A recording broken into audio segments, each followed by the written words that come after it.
Andrew, it's been nearly a year since we last sat down together. Very different time. It was in my London studio, and 8 days after that, you got arrested. What's the year been like for you? It's certainly been an interesting one. I've been constrained this entire year. I spent 93 days in a Romanian dungeon, 5 months locked in my house, and now I'm restrained within the country of Romania. So it's certainly been a turbulent time. The moment you got arrested, it was all pretty dramatic. The video came out, the world saw it, a lot of people smashing into your home. Did you have any inkling, warning that something like this may happen? I knew it. I kept saying before I was arrested on every single podcast I did, I said, you get 3 lives in the world. The first life, they're going to cancel you. They're going to slander you. They're going to delete your access to social media so you can't defend yourself. The second life, they're going to try and put you in jail for no reason. And if you continue to speak against the power, they're going to assassinate you. I knew I was on my second life. I kept saying it. I knew it was coming. I didn't know the bullshit reason they'd use, but I found out once I was in a cell. When you were arrested, you don't speak any Romanian at Zero. all. And they didn't speak English to you. Correct. So you were taken to a cell. You had no idea what they were alleging you'd done. I was arrested on the 27th of December, so because of Christmas and New Year's and other problems, they couldn't even translate my paperwork for 2 weeks. So for the first 2 weeks I was in a prison cell, I had no idea why. I was given papers in Romanian. I could read human trafficking, I understood, but I was like, human trafficking who, when, what? None of this makes sense.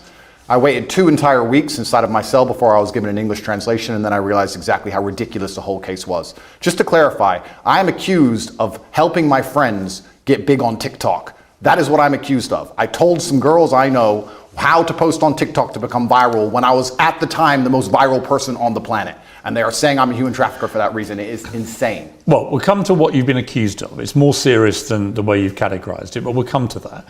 There is a lot of speculation that the reason the Romanian authorities knew that you were back, because you were en route, I believe, to Dubai for a New Year's Eve party, is that you were interacting with Greta Thunberg on social media, and you had a pizza in front of you which came from a well-known Romanian pizza store. Is there any truth to that? I don't think so. I think that they know where I was. A lot of people knew where I was, and they had instructions from higher up to teach me a lesson. I was on my second life, and that's exactly what I'm going through right now.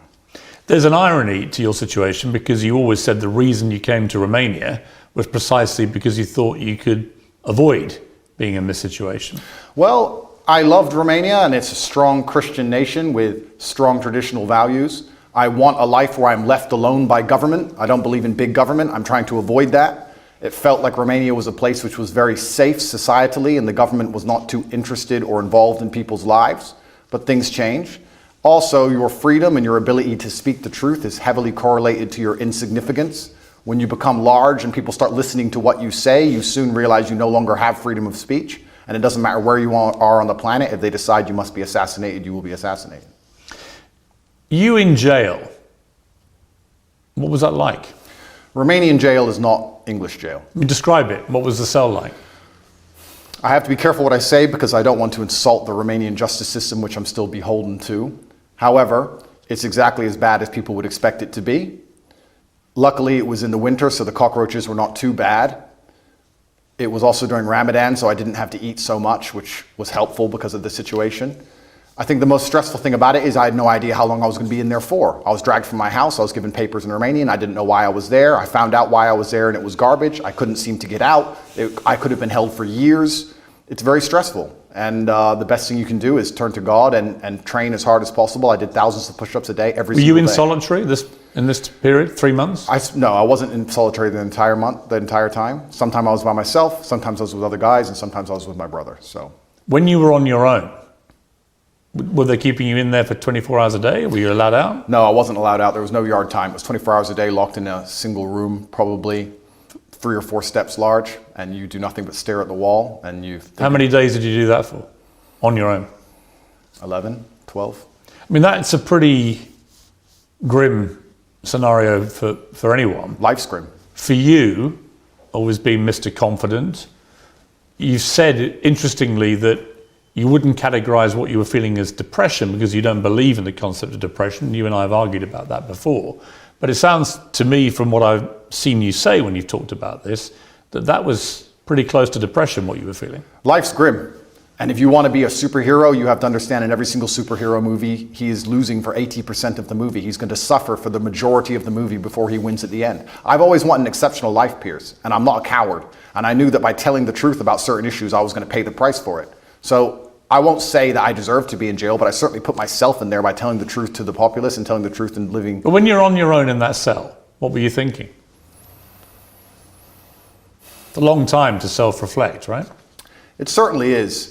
And I think my number one concern when I was in jail, despite the fact that my situation was dire, were my concerns as a man and all the people I have to take care of, and my children and my family and the people I pay for and all the people who work for me. And truthfully, I wasn't worried about myself, I was worried about everybody else. And I think that's the true masculine frame. Did you get emotional? Did you shed tears in your cell? I'm an emotional man. I think men are hyper emotional. We just have to control it. I was extremely busy inside of my jail cell. I had lots of push-ups to do. I was very concerned about the people on the outside. I was trying my best to get out. It's difficult for me to answer the question because it was an interesting frame of mind.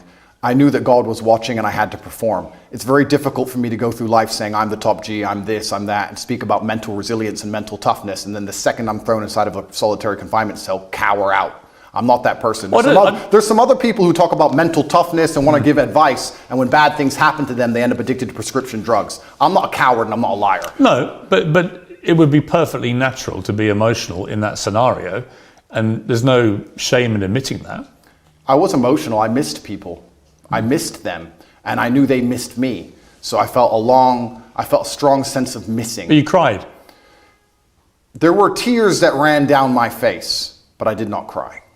I mean, that's crying. I would disagree. Because you're worried about admitting that. You think it sounds Absolutely weak. not. That's a perfectly fine scenario to cry in, but I think the act of crying is an act of desperation. To sit and to cry is an act in and of itself. To do push-ups thinking of your children with tears running down your face, but you're concerned with finishing as many push-ups as possible within that day, I do not consider that crying. I consider that tears running down my face. When you found out what they were alleging you'd done, sexual assault, exploitation, and so on, what did you feel about that? What was your first reaction? My first reaction was, the standard playbook. The standard playbook for anybody who speaks up against power is sexual exploitation. Isn't it the normal one they go to? Can't we name like 10 or 15 people right now they hit them with this exact same garbage? Name a full-grown man who's 36 or 37 years old who's not had sexual relations with a woman at some point in the past. And the way the Matrix works is they lie by omission, right? They just hit Russell Brand with it. I think they hit P. Diddy with it this morning. Julian Assange just got hit with it. He's still in his cell. But lots of people get hit with these allegations and it turns out to be true. A lot of people get hit with them and they turn out to be false. Yeah, but you're sort of trying to make out all the people you just named are innocent. You don't know that. Of course I don't know that, but a lot of people get hit and it turns out to be false. Why would you assume they're innocent? Well, I'll tell you why. Because the way the Matrix operates is it choose something which is heinous. If they accused me of drug dealing, nobody would care. They choose something which is heinous, so the process itself is a punishment. So they damage your reputation throughout the process, regardless of whether it's successful or not. Then what they do is they lie by omission. They throw you in a cell and they contact everyone you've ever interacted with. 2,000 people I know were called, and they were looking for one person to say they're a victim. By the way, they failed. They did not even find one. But if they did, they would then say, Andrew Tate's victim, he's a sexual assaulter, and they would remove the testimony of the 1,999 people who said I'm a very nice man. Lie by omission, and then they put together this entire package, use the mainstream media to convince the world that you deserve to be in jail, and that is how the Matrix operates. I mean, to be clear, I don't know if you're guilty or not. I do. Sure, you're perfectly entitled to say that. And you know, right? Of course I know. But I don't know, and I will await any trial that comes to see what comes out in the trial and see what happens, right? So I'm not going to prejudge the trial. I'm not going to judge you and say, I think you're guilty. I don't know, right? We are where we are. You've been charged with serious crimes, and it's likely you'll face a trial, and we'll see how that all plays out, obviously. Going back to jail, how were you treated by other people? Everybody in jail was extremely apologetic to me. All of the staff, the police officers, everyone who worked in the jail, the person who served me my meal, everybody was very sorry for what happened to me. They made it very clear they knew it was garbage, and they were apologetic. That was the only vibe I could give you. They were kind of like, listen, you got too big. I'm sorry. This is how things work. And sorry, here's your meal. Nobody had any real problem with me. None of the prisoners had a problem with me. Did you get into any fights? There was a couple scenarios where violence could have occurred, but I think once people realize that violence is a certainty and that you do not operate under a fearful realm, they often aren't so interested. So people threatened you? I wouldn't say they threatened me, but they would have liked to have got the opportunity to threaten me. And what happened? And they realized that would have been a bad decision. And all in all... Well, what did you say to them? Because you don't speak Romanian, so... I didn't, you're right. I actually used a quote from Street Fighter. I said, I quoted Dowson, and I said, they do not understand the secrets of yoga fire, because I knew they had no idea what I was talking about. It was near the washing machines, and they looked at me like I was completely crazy, and they walked away. There's more than one person? Correct. And they made it clear what? That they wanted to... I have to be careful what I say, because I'm still beholden to the Romanian judicial system. Yeah, but that's just an incident in jail. That's Correct. nothing to do with the system. An incident report was written, and it's better I don't mention it. But there was a direct threat to you. I've had threats, yeah, and I have threats every single day of my life, and I think jail is a hyper-pressurized version of reality, and you need to have an extremely strong mind so you don't attack yourself, and an extremely strong body so others don't attack you. And I understood that there was a threat of violence at all times, and I just decided to go through life extremely respectfully, but make it clear if that's a decision somebody else wants to make, that I'm prepared to partake. One of the things I would think about, other than my family, immediate family, but one particular member of my family, if I found myself in jail, would be my mother and what she would be feeling and what she'd be thinking. She's been incredibly supportive to me. I know yours has to you. Did you think about your mother? I was extremely concerned for her. I was concerned because the media establishment were hounding her. She was obviously very worried, but she knew she raised strong sons. But we're her number one protectors, and I was concerned for her. I wasn't concerned for myself in jail. I didn't even suffer in jail as much as I did when I got out. I didn't have nightmares in jail. I had nightmares once I left jail. I was in the middle of a battle. I don't think you get PTSD while you're fighting. You get it afterwards. I was in the middle of a battle trying to make sure that everybody I love and care about is taken care of and trying to make sure that bills are paid. Please understand, the day I was arrested, which is a year ago, every single bank account that I have was frozen. All of my assets were taken. I haven't had a dollar of money You had 10 since cars January. taken, I think. 15. 15 cars and how many properties? 15 cars, 6 properties, 20 diamond watches, gold bars, cash, land, every single bank account, millions and millions and What millions was of the total dollars. value of everything they seized? 16, 17 million? Pounds? Yeah. And they took all of it. And I still don't have access to any of these things. I mean, as we're doing this interview, you're expecting to hear sometime today as to whether you may get those possessions back. Is it all or nothing? Do you get it all back or nothing? Correct. As we sit here, the judge is deciding whether I get all of my items returned or I get none of them returned. And truthfully, under the law, I should have never had them taken in the first place. So we're going to see what the judge decides. And I have to put my faith within the Romanian judicial system. I have no other choice. I'm not a coward. I'm not going to run. But let's not talk about the Romanian judicial system. Let's talk about the judicial systems of the world. I've recently seen some very scary decisions in America and England, in these Western democratic nations. You see people doing 20 years for attending peaceful protests. So you start to sit and wonder when you're in these situations, what is a trial? What is a judge? What is this? These are just people in a room. Which peaceful protest are you talking about? There's been a few. And Well, who's got 20 years for attending a peaceful protest? I don't want to say names. I saw it somewhere on Twitter. Somebody attended, I think it was a protest, a pro-Trump protest, and they ended up getting 20 years. Well, if you're talking about the January 6th riots, they were riots where people died. Well, it's interesting. They're not peaceful protests. Well, it's interesting because the world is actually very nuanced. And what I tried... Well, that wasn't nuanced. That was a huge mob of what people I tried to do attacking is, the US Capitol. Well, what I tried to do is I try to look at a broad spectrum of events, and I try to put things into a nuanced view, and I don't try and take a instant black or white point of view on things. And the fact that BLM were rioting and destroying the entire nation for months and during that exact week, and then some other people got together with an opposing political view and are facing serious prison time for doing less damage than BLM did. I find that kind of scary because people did die. Well, in a democratic nation, we should all be the same under the law. But Andrew, just to be clear, on January the 6th, people died. People died during BLM.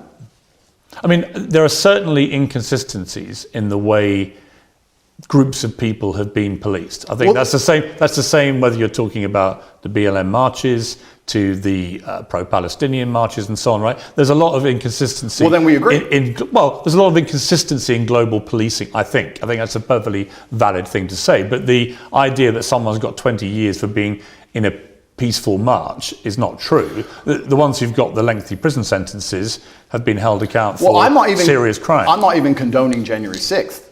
I don't even know the ins and outs of January 6th. I wasn't there. I'm not saying it should have happened. What I'm saying is exactly what you have said. There seems to be some massive inconsistencies in global policing now. So when you end up in a position where you're speaking against the system, as I do, and you understand that there are massive inconsistencies in policing globally, you start to sit down and seriously wonder if you stand a fair chance of a fair trial in any country on earth. I actually have to give massive credit to the Romanian judicial system, because a judge one day sat down and said, why are these boys in jail, and let us go. I don't know if I would have had a fair shot like that in many other nations. When you were released from jail after about 3 months, what was that feeling like? My brother and I were in the same cell at that time. We were extremely happy. I remember using the last of my mouthwash. During the day, I had some rituals to keep me sane, and I'd enjoy 1 swig of mouthwash a day. It's amazing how bored you get when you're staring at cockroaches, and even that sensation. So there were literally cockroaches in your cell? Correct. How many at any given time? At night, there was a lot of them. Like what, dozens or? Yeah, a few. There was an infestation. We did our best to kill as many as we could. It kept us entertained, but they're annoying to sleep with. But mouthwash was something I enjoyed every day. The sensation of mouthwash made me happy, and I remember using all of my mouthwash. And then instantly my brain started turning to all of the things I need to do. I'm a man, I have responsibilities. For 93 days I wasn't working. I started concerning myself with, okay, I'm about to get out of jail, thank God. I'm gonna leave. Who do I need to take care of? What's paid? Do I have any money left? Are bills due? Is mom okay? Are my children okay? And I just started thinking about work. And as soon as I got out, I didn't sleep for 3 days. How many children do you have? That's confidential. Why? Because I have enemies, and unfortunately I do not want to give them any information. But you have more than one? I have more than one, correct. Right, so obviously you're caring for your children. I understand that as a father, right? And obviously, and you have a partner? Yes. Are you married? No. I think I asked you last time and you were a bit cryptic about it. You're not married yet? No. You have a partner who's the mother of your children? Correct. The same woman is the mother of all your kids? It's confidential. It's a bit stupid to say confidential. It is confidential, Piers. It's I confidential. don't think you marry and have kids with is confidential, surely. It is, for me.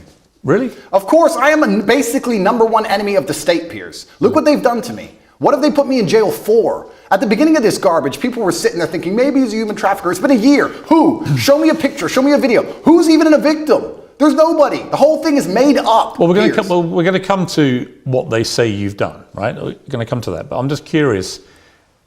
You come out of prison. You've got no ability to access any of your assets. How have you been functioning financially since then?